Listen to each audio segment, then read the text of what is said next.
하나님의 은혜와 지혜 축복이 여러분에게 함께하기를 축원합니다.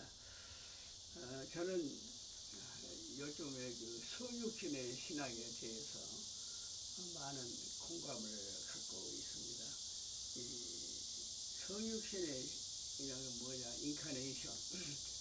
하나님이 인간이 되어서 이 세상에 오셨다 하는 이야기죠. 세상의 모든 종교는 사람이 신이 되려고 하는 거예요. 예. 그런데 우리 기독교는 하나님이 인간이 되어서 이 세상에 오신 종교라서 말입니다. 네. 그런 의미에서 우리 기독교는 생명의 종교라고 말할 수 있는 거 아니겠습니까? 성육신의 신앙이라는 것은 무엇이냐 하면은 이 세상에서 소외된 자들의 근심을 품고 함께 아파하고 함께 문제를 풀어나가자 하는 그 신앙, 이게 바로 성육신의 신앙이라고 말할 수가 있겠습니다. 우리가 예수 믿고 축복받고 잘 되는 건 좋지요. 교회가 풍성한 굉장히 좋지요. 그러나 우리가 하나님으로부터 받은 은총을 자랑하고 누리기만 해서는 안 된다는 이야기입니다. 예. 정말로 이 세상에 빛이 되고 소금이 되라고 하신 말씀처럼 우리가 하나님의 말씀으로 말씀의 창으로 세상을 본과 동시에 하나님의 말씀으로 살아가는 신앙, 이게 바로 성육신의 신앙이다, 그렇게 이야기를 할 수가 있겠습니다. 오늘 아모스 8장 본문의 말씀에도 보면은 이스라엘이 어떻게 되었느냐 하면은 세상적인 물질적인만 매달리고 하나님의 말씀을 잊어버린 데 문제가 생겨요. 그러니까 그들은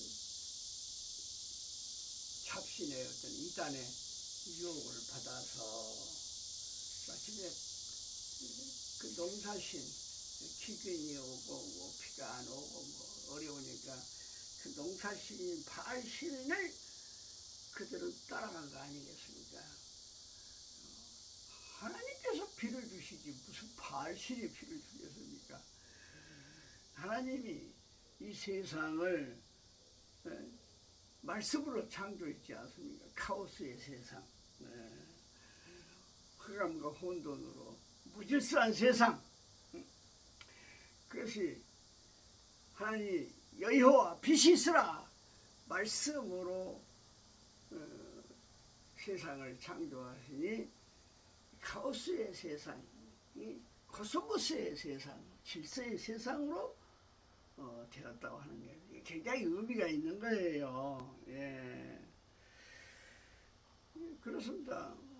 오늘날 한 사회의 내용을 보더라도 그런 거예요. 예.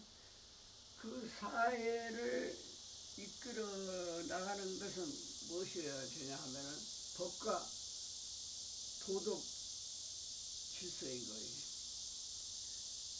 한마디로 하면 사람의 양심적인 판단과 모든 사람들이 공평하게 살 수 있는 공정한 법이 한 공동체를 정상적으로 움직여 나갈 수가 있다고 하는 것입니다.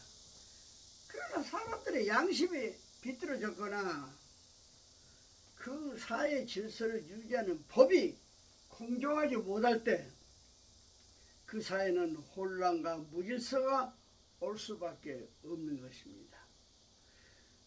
이런 세상을 시편 11편 기자는 뭐라고 이야기하냐면은 그 사회의 기초가 무너진 것이다. 기초가 무너진 사회다. 그렇게 이야기해요. 다시 말해서 법도 양심도 없는 사회, 다만 권력자와 그 권력에 아부하는 자만이 살 수 있는 사회, 그런 사회, 이게 바로 말하자면 기초가 무너진 사회. 다시 말하자면 성육신의 신앙이 없는 그런 기독교 교회라고 말을 할 수가 있다고 하는 이야기인 것입니다. 예. 그래요.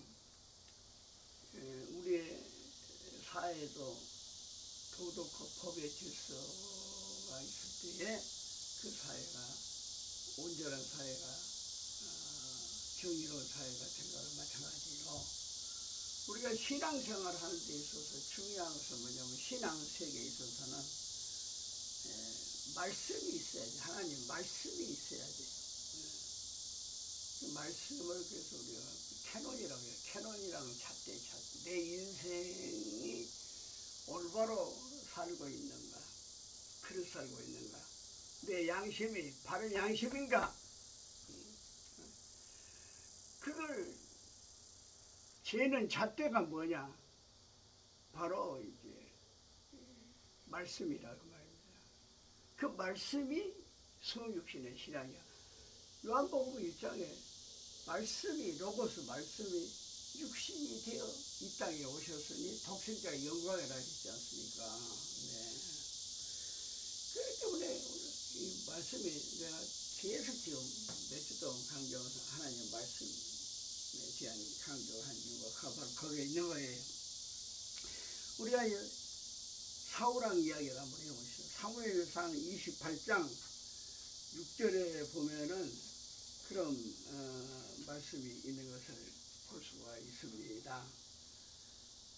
사무엘상 28장 6절에 사울이 여호와께 묻되 여호와께서 꿈으로도 우림으로도 선지자로도 그에게 대답하지 아니하시므로 사울이 그의 신하들에게 이르되 나를 위하여 신접한 여인을 찾으라. 내가 그리로 가서 그에게 물으리라 하니 그의 신하들이 그에게 이르되 보소서 엔돌에 신접한 여인이 있나이다.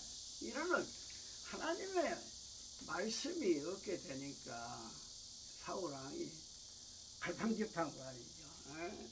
그래서 엔돌에 있는 무당한테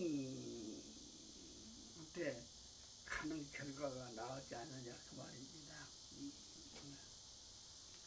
그래요. 하나님의 말씀이 없으면 갈팡질팡하는 거예요. 지금 아모스가 그 이스라엘에 한 말도 그거 아니겠습니까? 오늘 본문 말씀 8장 12절에서 13절에 보면 사람이 이 바다에서 저 바다까지 북쪽에서 동쪽까지 비틀거리며 그 말이에요. 여호와의 말씀을 구하려고 돌아다녀도 얻지를 못했다. 그날의 아름다운 처녀와 젊은 남자가 다 가라여 쓰러졌다. 그 가라여 쓰러졌다는 것은 하나님의 말씀이 없으니 제대로 인생을 살지 못한다는 말입니다.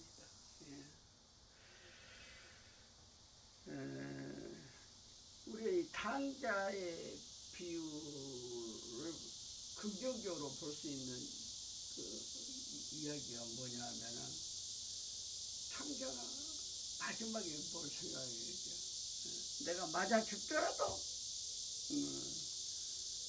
내 아버지 품에서 죽겠다.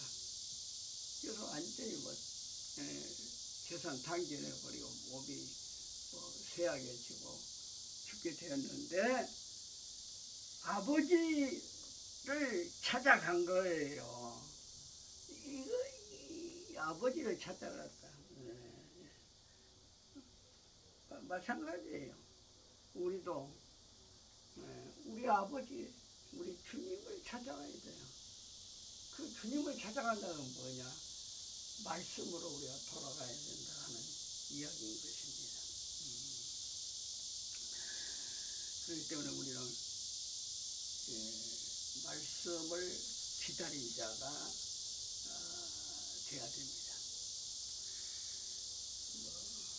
요즘 젊은이들이 취업도 안 되고 결혼도 안 되니까 나이가 찼다 해가지고서 무조건 결혼해가지고 그래서 보니까 성격이 안 맞고 모든 것이 맞지 않아서 이혼하고 막 그런 많이 있잖아요. 우리가 인생을 살아갈 때에 서두르면은 이스마엘을 낳게 되는 거예요. 기다릴 때 이삭을 얻게 되는 거예요. 네. 기다리는 신앙이 그건 뭐냐? 말씀의 신앙이라는 말입니다. 네. 그래서 말씀의 강수가 흘러 넘쳐야 되는 것입니다. 네. 그래서 이런 말이 있지 않습니까? 목사는 말씀의 생명을 걸고 성도는 증거된 말씀에 자기 인생을 걸어야 한다. 그래서 우리가 이제 말씀 공부 많이 해야 돼요. 네. 그래서 말씀 공부를 어떻게 해야 되냐? 손가락 5개로 이야기하는데 듣고 말씀을 들어야죠. 절대로 열심히 말씀을 들어야 됩니다.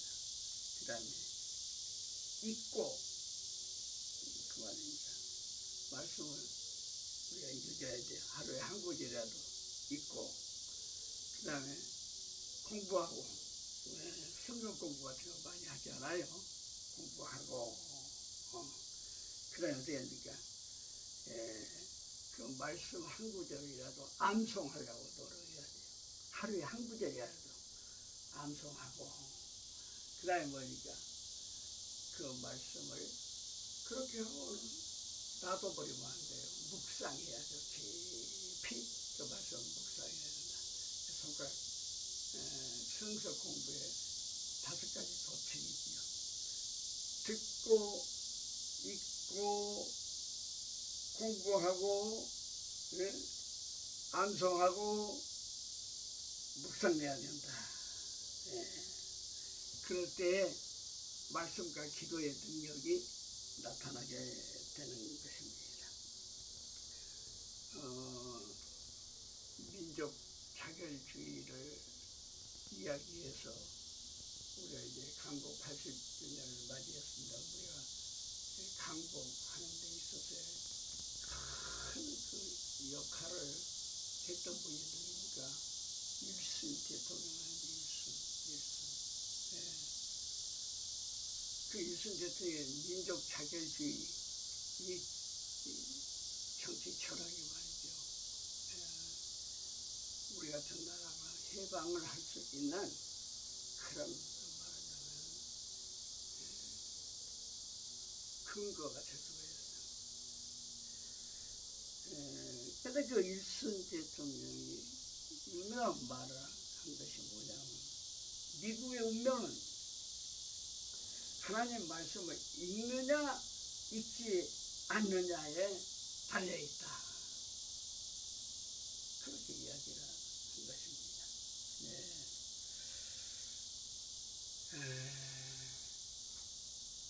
하나님의 말씀이 내 인생의 캐논 법이라고 그렇게 했습니다. 이 사회도 말하자면 인간의 존엄성이나 인간의 인격이나 그의 인권이 짓밟히고 자유가 박탈당하고 그렇게 되어서 양심의 가책이나 법적 절차도 무시해버리고 불법한 세상이 된 것은 바로 양심의 법, 세상의 질서의 법, 도덕의 법이 그 사회에 무너질 때 그 사회는 기초가 무너져 버린다 그 말입니다. 그런 세상이 10회 전에 말씀처럼 우리 내 인생도 하나님의 말씀에 우리가 쫓아 말씀을 갖고 우리가 붙들고 살아갈 때에 내 양심의 법이 살아나고 나의 도덕적인 질서의 법이 살아나게 된 것이 정말로 가난하고 고통당하고 어려운 이웃과 더불어서 함께 살아가게 되고 그들의 아픔을 같이 아파하는 성실의 신학이 이루어질 것입니다. 오늘 우리 한국교회나 이 사회에 진정으로 필요한 신앙은 성육신의 신앙인 것을 우리가 깨달아야 되겠습니다. 아멘.